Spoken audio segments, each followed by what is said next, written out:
মাধ্যমিক পরীক্ষা শেষ হয়ে গিয়েছে, এবার ক্লাস 11-এ ভর্তি হওয়ার পালা।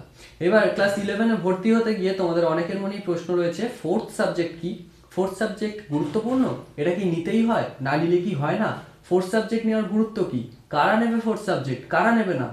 আজকের ভিডিওতে এই সমস্ত প্রশ্নের উত্তর আমি দেব এবং টোটাল আলোচনা করব যে ফোর্থ সাবজেক্ট আসলে কি হয় এবং এর গুরুত্ব কি, না নিলে কি হয় এবং নিলেই বা কি লাভ হয়।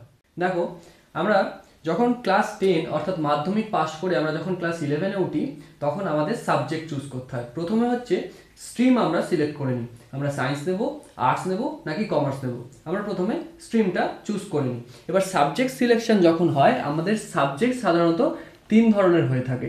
সাবজেক্ট সাধারণত তিন ধরনের হয়ে থাকে। একটা হচ্ছে কম্পালসারি সাবজেক্ট, একটা হচ্ছে ইলেকটিভ সাবজেক্ট, আর একটা হচ্ছে অপশনাল সাবজেক্ট।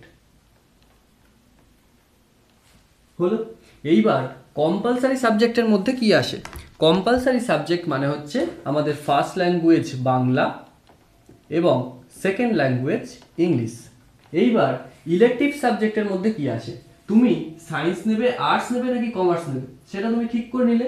এবার সায়েন্সের যদি নাও, সেক্ষেত্রে তোমার ধরো elective subject physics, chemistry, math. Physics, chemistry, math, অথবা ফিজিক্স, কেমিস্ট্রি, বায়োলজি থাকতে পারে, ফিজিক্স, কেমিস্ট্রি, কম্পিউটার অ্যাপ্লিকেশন থাকতে পারে, যার নিজস্ব পছন্দের সাবজেক্ট এখানে থাকবে। সেই জন্য এটাকে বলা হচ্ছে ইলেকটিভ সাবজেক্ট, মানে এটা তোমার পছন্দের সাবজেক্ট, তুমি পছন্দের স্ট্রিম অনুযায়ী বেছে নেবে। এইবার চলে আসে অপশনাল সাবজেক্ট। তাহলে আমরা টোটাল কটা সাবজেক্ট পেলাম? এখানে দুটো, এখানে তিনটে, টোটাল আমরা পেলাম 5টা সাবজেক্ট। আর এইচএস বা উচ্চ মাধ্যমিক পরীক্ষা হয় 500 নম্বরে। কিন্তু এইবার প্রশ্ন আসে ফোর্থ সাবজেক্ট বা অপশনাল। ফোর্থ সাবজেক্ট জিনিসটা কি? দেখো, 5টা সাবজেক্ট তোমরা নিয়ে নিলে, এইবার একটা এক্সট্রা সাবজেক্ট তোমরা ব্যাকআপের জন্য রাখতে পারো। কি সেটা? যদি সায়েন্সের ক্ষেত্রে হয় তুমি বায়োলজি রাখতে পারো, যে কোনো সাবজেক্ট রাখতে পারো, তুমি কম্পিউটার অ্যাপ্লিকেশন রাখতে পারো। আর্টসের ক্ষেত্রে হলে আর্টসের এখানে যে 3টে সাবজেক্ট নিয়েছো, সেই 3টে সাবজেক্ট বাদ দিয়ে অন্যান্য কোনো সাবজেক্ট রাখতে পারো। এইবার ফোর্থ সাবজেক্টের গুরুত্ব কি? দেখো, তোমাদের টোটাল পরীক্ষা হয় হচ্ছে 500 নম্বরে। 500 নম্বরের পরীক্ষায়, যেখানে প্রত্যেকটা পেপারের মান হচ্ছে 100 নম্বর করে। এইবার আমাদের প্রশ্ন হচ্ছে ফোর্থ সাবজেক্ট বা এই 6 নম্বর পেপারটায় আমি যে নম্বরটা পাবো সেটার গুরুত্ব কি? দেখো, এখানে ধরো তুমি ভাবছো যে তুমি ফিজিক্সে ভালো, এবার ফিজিক্সে হঠাৎ করে তোমার নাম্বারটা কমে গেল, বায়োলজিতে তোমার নাম্বারটা বেশি, সেক্ষেত্রে তোমার কি হবে? সেক্ষেত্রে হয়ে যাবে ফিজিক্সের জায়গায় বায়োলজির নাম্বারটা তোমার বসে যাবে। তখন এই যে সাবজেক্টটাকে তুমি অপশনাল নিয়েছিলে সেটার অপশনাল থাকবে না, তখন ফিজিক্সটা তোমার অপশনালে চলে যাবে এবং এইটা হয়ে যাবে তোমার মেইন সাবজেক্ট। মানে ব্যাপারটা কি হলো, বোঝা গেল? মানে তুমি যদি এইচএস পরীক্ষায় বা উচ্চ মাধ্যমিক পরীক্ষায় যদি কোনো একটা সাবজেক্টে, এখানের মধ্যে কোনো একটা সাবজেক্টে ফেল করো, আমি বলছি না ফেল করবে, ফেল করো, অথবা নাম্বার কম পাও, কিন্তু অপশনাল সাবজেক্টটায় তুমি নাম্বার বেশি পাও, সেক্ষেত্রে এই যে সাবজেক্টটায় তুমি নাম্বার কম পেয়েছো বা ফেল করেছো, সেই সাবজেক্টটা অপশনালে চলে যাবে এবং যে অপশনাল সাবজেক্টটা তোমরা নম্বর বেশি পেয়েছো সেটা ইলেকটিভের মধ্যে চলে আসবে এবং সেই হিসেবে তোমাদের রাউন্ড ফিগারে এটা নম্বরটা ক্যালকুলেট হবে। আশা করছি বোঝা গেল।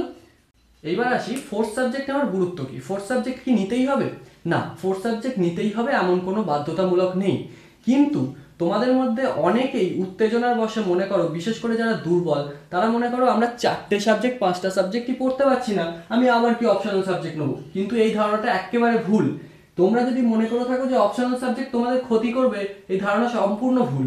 কারণ অপশনাল সাবজেক্টের জন্য তোমরা বেঁচে যেতে পারো, তোমাদের রেজাল্ট এইচএস এ ভালো হতে পারে। কিভাবে আমি বোঝাচ্ছি?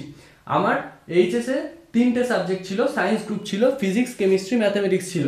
আমি প্রথমে ভেবেছিলাম যে আমি অপশনাল সাবজেক্ট নেব না, কিন্তু আমি সমস্তটা ভেবে পরবর্তীকালে বায়োলজি সাবজেক্টটাকে আমি অপশনাল হিসেবে রাখি।